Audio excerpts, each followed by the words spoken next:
Hello and welcome to the Fabulous at 50 podcast, celebrating a vibrant global community of women over 50 through entertaining interviews that will inspire, educate, and empower.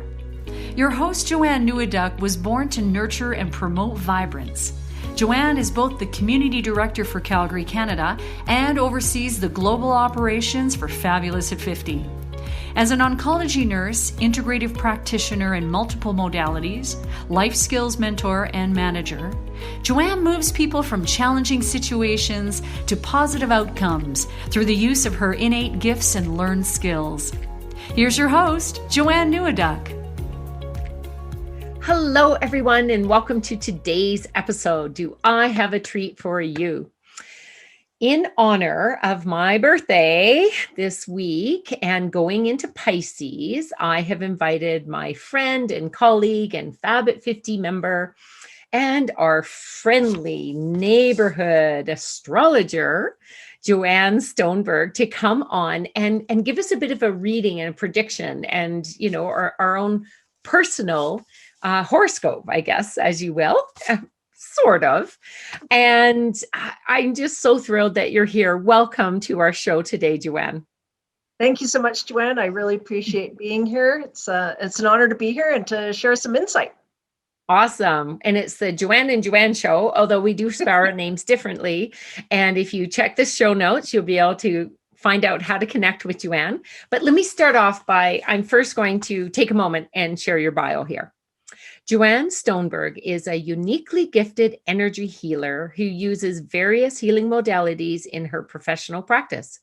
She helps you deal with past wounds, unresolved drama, and unwanted patterns of behavior. She clears energy imprints from homes, helps earthbound spirits cross over, and uses astrology and tarot to discover your potential. So that is pretty exciting. And I want to ask you a few personal questions on that. But let's first start off with what you have to share about Pisces and going into March of 2021.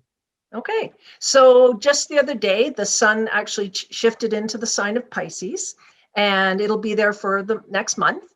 And so Pisces is all about our dream world, our fantasy, our being disillusioned, our illusions, our creativity, escaping. And not that we can really escape anywhere to at the moment. And it's all about, yeah. And it's also too about our creativity and reflecting in on ourselves as well. It's also what we want to, how we want to spend our time more and letting go of time just to get into that creative mindset and the creative flow with Pisces. And Pisces, if you have the sun in the sign of Pisces, as JoAnn does here, It's all about being aware of your surroundings. So you may be a little more sensitive to the energies around you. And because Pisces has no boundaries, Pisces is water, it's fog, it can be frozen, all the different forms that water can take. And so Pisces is also too about accepting things for what they are, surrendering into what life is. And so those can be some of the challenges of Pisces energy. But Pisces is also very soft and gentle, wants to take care of others. And so we do have to watch, though, that we don't rescue, because that can lead to a bunch of trouble sometimes. Right? I think Pisces tend to be a rescuer, and it's always that balance. I remember, not really to use the positive and negative, but I think back to when I'd get some sort of astrology book as a young teen and reading, and it would say kind of your more positive sides and the ones that could be, quote, more negative or the challenging side of things. And I think it's always a balance, no matter what sign we are, to use things to our advantage in a positive way. Definitely. And as as children, we grow up, we're learning all these things. And hopefully as we get into an adulthood where we've learned all those lessons and we've sort of mastered them, it doesn't mean they've gone away. We just know how to deal with them in a better way. Right. That makes sense. So any specific advice, so if I heard you, for March and for Pisces, people in Pisces, March it's very much about the creativity. Get into that, where you mentioned that where time stands still, when we truly embrace something we love, time just seems to evaporate, and so March Exactly. is the time to be doing that. March is a time for Pisces energy, and we will come up on a time period here in about 2 weeks where you are going to feel like, what's going on? Where am I? I'm lost. I'm confused, because this is also Pisces energy as well. Mm. And it's when I get into Pisces energy, I start going into this like, oh, what words can I find? And what am I thinking? And oh, I forgot. So it's this dreamy kind of state a little bit, right? And Yeah, I hear you. and when I'm looking at a chart, I'm like, where's Pisces? Where's Pisces? Because it can be very elusive, right? But coming up for the month here, so Pisces energy is going to be shining more of a light on our creativity, on our dreams, what we want to manifest, what we want to bring Okay. into reality. So one of the tips for this month of March is really setting your intention of what you want to bring into your life and what you want to manifest. What do you want to create in your world? And this is sort of taking a step back and taking a breath and really pausing and thinking about that before putting that forward. Beautiful. Now, does this apply to just people who are Pisces, or is this sort of because obviously I'm showing that I don't really understand astrology? That's okay. Does it apply to anyone, like Yes. to everyone, because this is where the sun is in Pisces right now? Yes, that can apply to everyone. Okay. And we will all have different degrees of that. Okay. We will all have different degrees of that. Some of us will just charge right through. Some will be more creative, tangible, tactile. Others will be more mentally creative. Others will be more emotional. Sometimes if you are an emotional person, you may find you're a little more emotional this month. Okay, good to know. Well, it's interesting that it's about manifesting, because this is coinciding so much with the launch of the new membership for Fabulous at 50. And so Nice. there has been like months of preparation and thinking, and how are we pivoting with the world upside down these days? We were based on live events, and now we want, we've got our podcast, which is online, and now we have our regular meetings that are going to be online. So I'm birthing that into the world starting the beginning of March, and there's more of that to come. And I know that you, on a personal level, if we swing to you a bit more on a personal level, you've been part of the Fabulous at 50 community for quite some time, coming out to the events in the Calgary area when we have our live events, you've had a booth at our trade show. And so our paths have crossed so many times, and I've always been fascinated with your work. But interestingly enough, I learned fairly recently that, this isn't what you've always done, that you actually started off in the area of accounting. Can you share a little bit about that, and how does somebody go from being in accounting to now being an energy worker and working with astrology? Yes. So yeah, I did work in the accounting world, and before I really dove in and doing what I'm doing today. Mm-hmm. And I did accounting for 20 years or 30 years or so, bookkeeping, accounting in that field. And that was all part of staying grounded, learning for myself. And even through all that time period, I was still always very spiritual, still open to spirits and learning my gift, and started off with the tarot cards and then getting into astrology, and just really honed in my craft by taking classes and lessons and learning throughout the years as I was working a full-time job. Excellent. And I hear that story a lot, and it makes sense. I mean, we need to, as young women, and we step into the world and we go into a career, we need to feed ourselves and learn. But very often there's other little dreams pulling us in a certain direction. So my guess, I know for many of my guests, and I imagine it might be true for you as well, is that somewhere in their 50s there's a shift. And did you notice that there has been a shift over the last few years for you? Oh, totally. So I hit my 50s, and from 52 to 58, I'm 58 now. The 50s I find is a very weird decade. You're not really young anymore, and you're not old. It's this transition decade. It is. And It's our Yeah, it is. life. It's, yeah. And from 52 to 58, speaking of Pisces, it's this Piscean time period where you're lost, you're confused, you don't know who you are, where am I going, what am I doing? You're reinventing yourself. It's a Mhm. real shift and change in life. And then Lots when of transitions, physically, emotionally, mentally, career-wise. So much goes on. everything it does. And so that was my transition from 52 to 58. I really honed in that this is who I am. I'm an energy healer, astrologer. I can't not be this anymore. This is Yeah. the way life has guided me. And now I'm 58 and I'm going into my what's called second Saturn return at 58 years old. Okay.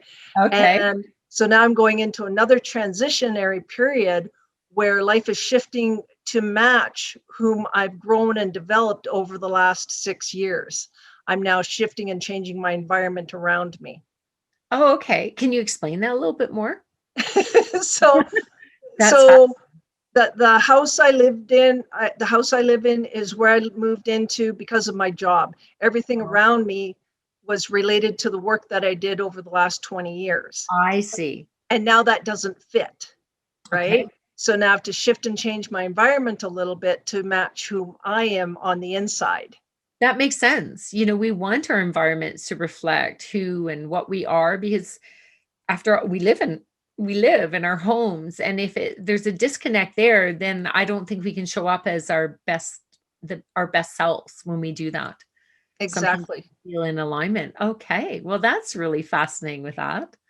And I know that you love to read, and you also, when I asked you before a little bit, what book or what type of materials do you like to read about it? Is it always about healing and energy work and astrology, or do you like other types of books? It's mostly my astrology books that I dive into. So it's all about, depending on what I'm reading about, either the planets, the moon, Venus, any different subjects for learning about astrology. I'm always continually learning about astrology, so I have a lot of reference books. But I do like reading more about some self-help books a little bit, Mhm. and growth and evolving and changing. And because everybody has tips and tricks to do that. And Right. really, really nice. So, yeah. Absolutely. And you can keep just evolving from there. Now, you said you started off when you first got into this, you said you first learned tarot. And then, so how did say, okay, I'm a bookkeeper and I'm playing around with tarot. How did it, I'm curious, I love hearing people's journey. How did it turn out that now you actually do energy healings with people? So it started in my early 40s, around 40, 41, that I went to a little lecture, and there were people there talking about their 4 different modalities. One was talking about channeling, one was talking about automatic writing, and one girl was talking about astrology. And that just lit in me. And I started her Mm. classes and I just dove in, and I literally, I don't know, it just absorbed into me. Yes. I said after that session, I said, "Oh, I want to learn astrology." Next thing I know, these big universal doors open up and everything astrology fell out. People, conferences, classes, Mhm. everywhere I went, books. I was running into people all over. I was just immersed in it. I studied it day and night, 24/7 for 4 years. And I'm still studying it today. And that was 20 Brilliant. years ago now. Yeah. You're such an expert in your area. I want to highlight what you just said, because I think that's really important. No matter what we do, when we open ourselves up to say, this is what I want, not wishful thinking. I'm going to write a blog on the difference between what I wish and what I want. Kind of dreaming, going, oh, I wish I had this and I wish I had that, or I wish I was astrologer, or I wish that there's an element of longing for something and lack. But what you went into is you recognized it energized you. So somebody could walk in, it could be quilt making, who knows, astrology, cooking, whatever. And if it lights their fire to say, I want to learn it, as soon as we switch into this is an intention I want, you're a master manifester, really. The universe does open up and present opportunities for us to grow and learn. Definitely. And and when I was doing astrology, like it was literally a rabbit hole. And I'm still in this rabbit hole really deep now. And from there I got into all the learning more about the energy work. I've Yeah. always been open to and sensitive to the energies around me, Okay. but getting into astrology, and that which led to my modality of learning more about the energies around me, taking classes on past life regression, how to work with ancestors, how to work with earthbound spirits, and many more things. And that's how that came about too, as honing my skill as an energy healer as well. Right. Oh, beautiful. So on that note, if someone wants to reach you, what's your website? What's the best way for them to reach you? To visit your website and all the information's there? Yes, so they can visit my website at www.astheplanetsturn.com. As the planets, like a plural S? Okay. Yes, a plural S. Turn. Astheplanetsturn.com. That's also my email address, Joanne at astheplanetsturn.com. I also have a Facebook page. Before you do that, I'm going to point out that because we spell our names differently, it's Joanne, J-O, capital A, and N. No E on the end. No E. Exactly. Exactly. Right. I got the E on the end of mine. You got a capital A. But so Joanne at As the Planets Turn. And then you were going to say Facebook? Yeah, I Facebook, my personal name, and I also have As the Planets Turn Facebook page as well. And I do a little blurb every Monday, Wednesday, and Friday as to where the moon's at or what's happening astrologically. And so that's a fun little post that I do. And I also teach astrology as well, if you're interested in learning the basics about astrology. Oh, fantastic. Oh, I don't think I realized that. You mentioned you were teaching, but I didn't really follow in what you were teaching on. That totally makes sense. Now, I'm just curious, if somebody wanted to work with you, is it one-on-one sessions that you offer and then they just book in and work with you? Or are you mostly focused on like groups and classes about things and teaching astrology? I do one-on-one sessions right now, and we'll eventually get into doing group work down the road. Yes. And then astrology classes are group astrology classes, and you can be anywhere in the world because I do them via Zoom.